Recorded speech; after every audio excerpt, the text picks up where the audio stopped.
এই জিনিসটা ভালো না। মাদক হলো সবার জন্য খাই, যারা আজকে যুব সমাজ আছে তারা এই আক্রান্ত হলে তারা কিন্তু এ থেকে বেরিয়ে আসতে পারেন না।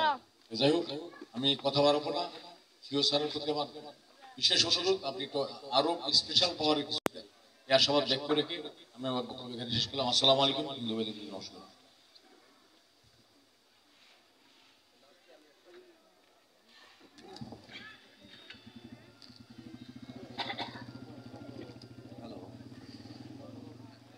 হ্যাঁ, এখন শোনা যাচ্ছে।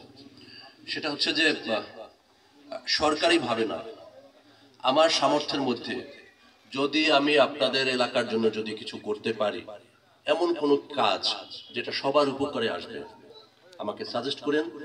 আমি আমার সামর্থ্যের মধ্যে যতটুকু পারি আমি চেষ্টা করব। বুঝতে পেরেছেন? সেটা কোনো হইতে পারে যে প্যাকেজ ট্রেনিং টাইপ হতে পারে, কোনো একটা কিছু করে দেওয়া, আপনারা করেন।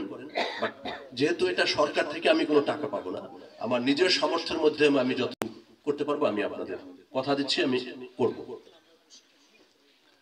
বুঝা গেছে?